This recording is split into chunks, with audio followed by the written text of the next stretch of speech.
बर्फ से ढकी चोटी, चारों ओर सन्नाटा और हवा में सिर्फ एक आवाज, विजिबिलिटी जीरो। यही वो आखिरी शब्द थे जो लामखगा पास से सुने गए थे। भारत के उत्तर में हिमालय की सबसे ऊंची दीवारों के बीच एक ऐसा रास्ता है जहां कदम रखना भी खतरे से खाली नहीं है। ये कोई काल्पनिक जगह नहीं बल्कि एक असली जगह है, लामखगा पास, जहां साल 2021 में 17 ट्रैकर चले थे लेकिन 12 कभी वापस ही नहीं लौटे। इस जगह का नाम सुनते ही स्थानीय लोग चुप हो जाते हैं, क्योंकि जो वहां पर गया है वो जानता है कि लामखगा सिर्फ एक ट्रैक नहीं बल्कि ये एक जिंदा पहाड़ है जो अपने भीतर सब कुछ निगल लेता है। यहाँ हवा सांसों को बांटती है और बर्फ रास्ते बदल देती है। जब तूफान आता है तो पूरा आकाश सफेद हो जाता है और कोई दिशा नहीं, कोई आवाज नहीं, बस खामोशी जो सब कुछ दबा देती है। उस साल अक्टूबर की रातों में जब पूरी टीम गायब हो गई, तब खोजी दलों को सिर्फ बर्फ में दबे कुछ शरीर मिले, कुछ यहाँ कुछ कई किलोमीटर दूर। ना कोई SOS सिग्नल मिला, ना कोई कॉल मिला, बस एक रेडियो लॉग जिसमें आखिरी बार लिखा था विंड पिकिंग अप। कई महीनों बाद जब बर्फ पिघली तो फिर कुछ मिला, एक शव, एक कैमरा और कुछ निजी सामान, बस इतना ही। कोई कहानी नहीं, कोई जवाब नहीं। आज भी वहां जाने वाले ट्रैकर कहते हैं कि लामखगा की हवा बहुत अजीब है। तो आज हम बात करेंगे हिमालय के उस जगह की जहां हर कदम मौत के एक और इंच करीब ले जाता है, जहां बर्फ में छिपे हैं वो सबूत जो अब भी सवाल पूछते हैं कि क्या ये हादसा था या फिर पहाड़ का फैसला। सो हेलो गाइस, मैं हूं कौशिक और चलिए शुरू करते हैं एक और नए एपिसोड को। दोस्तों, हिमालय के बीचों बीच जहां हवा भी धीरे चलती है और सूरज की रोशनी बर्फ में खो जाती है, वहां एक रास्ता है, लामखगा पास।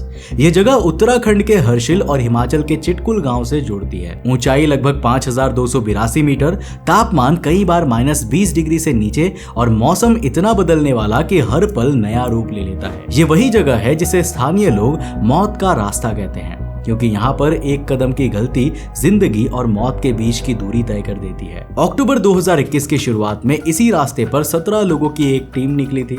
ये टीम 2 हिस्सों में बटी हुई थी, 11 ट्रैकर और 6 गाइड और पोर्टर। कुछ ट्रैकर कोलकाता से आए थे, एक दिल्ली से और बाकी स्थानीय थे। इस ट्रैक का लक्ष्य था हर्षिल से निकलकर लामखगा पास पार करते हुए हिमाचल के चिटकुल तक पहुंचना। 11 अक्टूबर की सुबह उन्होंने सफर शुरू किया। उस समय मौसम सामान्य था, आसमान साफ, हवा ठंडी और पहाड़ों पर जमी बर्फ चमक रही थी।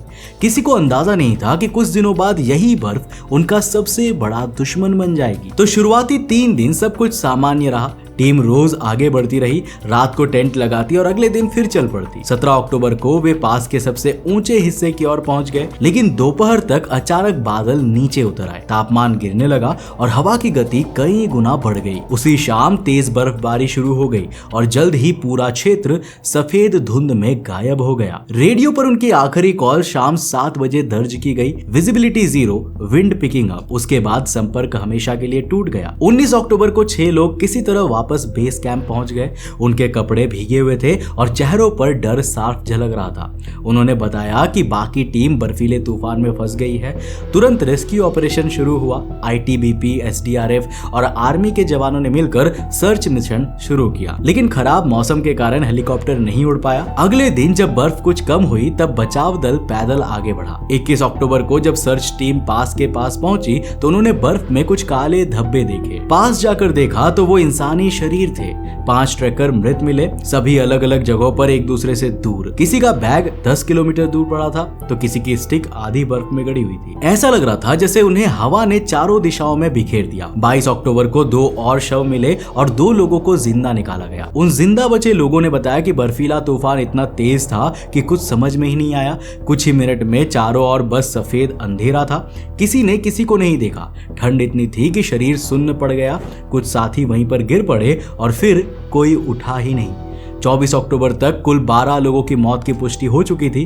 5 लोग किसी तरह बच पाए थे। इस ऑपरेशन में ITBP, SDRF, आर्मी और एयरफोर्स शामिल थे। कई दिनों तक बर्फ में खुदाई करनी पड़ी। तापमान -25 तक चला गया और ऑक्सीजन इतनी कम थी कि बचाव दल को भी हर 10 मिनट में रुक कर सांस लेना पड़ता था। जब शवों की पहचान हुई तो उनमें दिल्ली की अनीता रावत और कोलकाता के कई ट्रैकर थे। रिचर्ड मंडल, सौरव घोष, तन्मय तिवारी और उपेंद्र चौहान जैसे नाम उस हादसे के साइन बन गए। सबके परिवारों को सरकारी सहायता दी गई, लेकिन सवाल अब भी वही था, क्या इस पूरी घटना के पीछे सिर्फ मौसम था या फिर कुछ और जिसने उन्हें रास्ते से भटका दिया। ये कहानी हमें बताती है कि जिंदगी के प्लान्स हमेशा हमारे हिसाब से नहीं चलते। हम सब चाहते हैं कि फैमिली सेफ रहे, पर रियलिटी ये है कि अनसर्टेनिटी कभी नॉक करके नहीं आती। इसीलिए टर्म इंश्योरेंस लेना एक फाइनेंशियल प्रोडक्ट नहीं, एक जिम्मेदारी है। देखो, टर्म प्लान का सीधा फंडा है, अगर कल को कुछ हो जाए तो फैमिली की लाइफ डिस्टर्ब ना हो, घर के खर्चे, बच्चों की पढ़ाई या पेरेंट्स की दवाई, सब कुछ चलता रहे बिना रुके। ये एक ऐसा सेफ्टी नेट है जो आपके बाद भी आपके सपने जिंदा रखता है।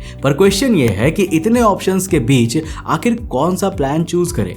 तो मेरे हिसाब से एक अच्छा टर्म प्लान वो होता है जो सिंपल हो, ट्रस्टवर्दी हो और जेन्युइनली प्रोटेक्ट करता हो। और इसीलिए मुझे axis max life smart term plan plus अलग लगा। सबसे पहले तो ये कंपनी का क्लेम सेटलमेंट रेशियो 99.70%, मतलब 1000 लोगों ने क्लेम किया तो उसमें से 997 को उसका पैसा मिला ही। दैट्स ए बिग डील, क्योंकि ये नंबर ट्रस्ट का प्रूफ होता है। दूसरा, एक्सिस मैक्स लाइफ ने प्लान को कॉम्प्लिकेटेड बनाने के बजाय रियल लाइफ सिचुएशंस के हिसाब से डिजाइन किया है। जैसे अगर कल को आपको लगे कि आपकी फाइनेंशियल जिम्मेदारियां पूरी हो गई है तो आप पॉलिसी एग्जिट कर सकते हो और अपने प्रीमियम्स वापस ले सकते हो through their special exit value benefit. Simple.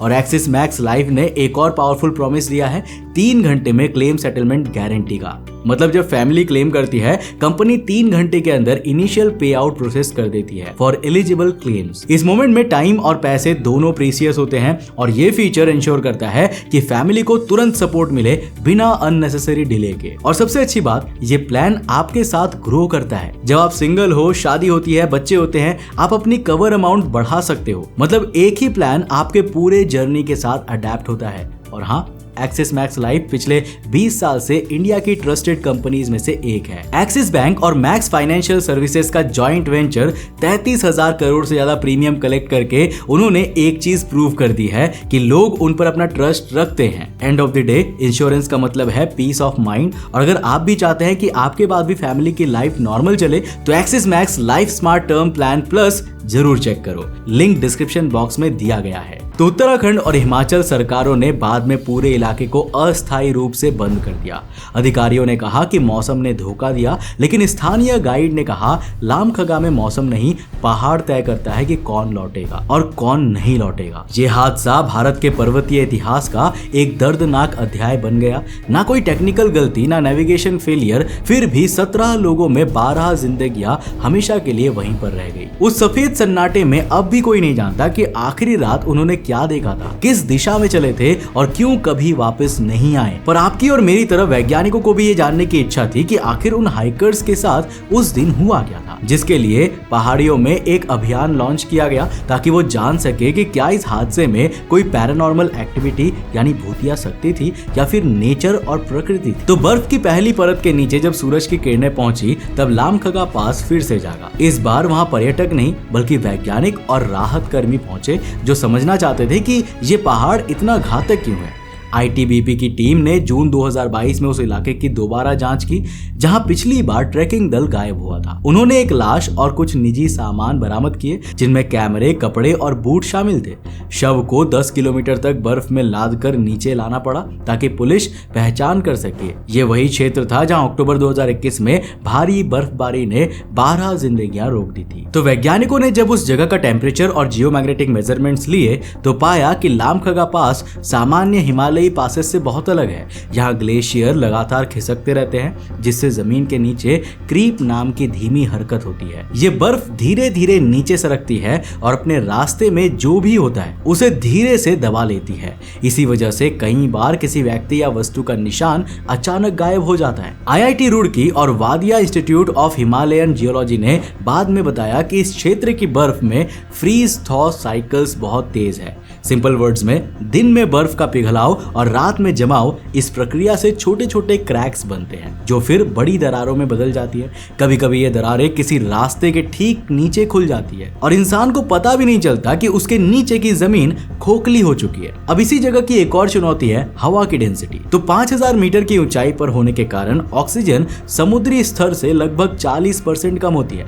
Come oxygen से शरीर पर असर पड़ता है, सांसें तेज, दिल की धड़कन बढ़ी हुई और निर्णय निर्णय लेने की क्षमता घट जाती है। उसी कारण ट्रैकिंग के दौरान जब तूफान आता है तो शरीर और दिमाग दोनों धीरे धीरे कमजोर पड़ने लगते हैं। यही वजह है कि लामखगा में संपर्क टूटते ही लोग दिशा खो जाते हैं। साल 2021 की उस रात को समझने के लिए मौसम विभाग ने अपनी रिपोर्ट में लिखा कि उस हफ्ते उत्तरकाशी और किन्नौर में असामान्य वर्षा दर्ज की गई थी। 3 दिन में लगभग 190 मिलीमीटर बारिश और बर्फ पड़ी थी, जो सामान्य से 5 गुना अधिक थी। जब हवा का दबाव अचानक गिरा तो पहाड़ों की ढलानों पर जमी बर्फ ढह गई।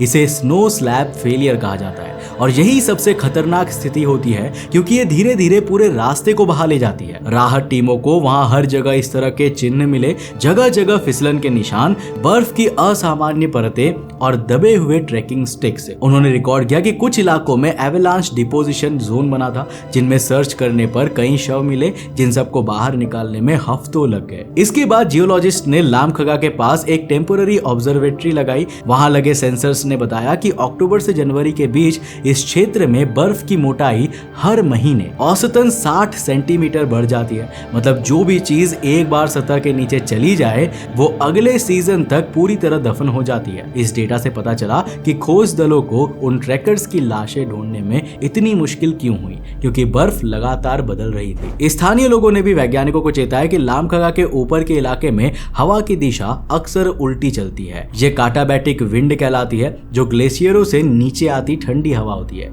यह हवा नीचे जाते हुए अपने रास्ते में नमी, धूल और बर्फ उठा लेती है। इसी हवा की वजह से ना बर्फ में दबे सामान ऊपर आ जाते हैं या दूर चले जाते हैं। इस नेचुरल प्रोसेस को कई बार लोग रहस्यमयी घटना समझ लेते हैं, लेकिन ये वैज्ञानिक रूप से सिद्ध है। इन सभी अध्ययन और रिपोर्टों से ये निष्कर्ष निकला कि लामखगा पास का खतरा किसी भूतों के कारण नहीं हुआ, बल्कि पहाड़ की वहां भौगोलिक रचना से जुड़ा है। बर्फ, हवा और ऊंचाई तीनों मिलकर ऐसा माहौल बनाते हैं जहां इंसान की सीमाएं बहुत जल्दी टूट जाती है। ये वही व्हाइट साइलेंस है जहां कोई आवाज नहीं होता, बस हवा और बर्फ की आपसी बातचीत होती है। तो लामखगा पास की साल 2021 की त्रासदी के बाद पहाड़ों में ट्रेकिंग सिर्फ एक रोमांच नहीं रही, वो एक चेतावनी बन गई। 12 जिंदगियों के खो जाने के बाद पूरे उत्तराखंड और हिमाचल प्रशासन ने ये मान लिया कि हिमालयी रूट्स पर अब पहले जैसी लापरवाही नहीं चल सकती। इस घटना ने पूरे देश के ट्रैकिंग सिस्टम को बदलने की दिशा दी। सबसे पहले हिमाचल के किन्नौर जिले के उपायुक्त ने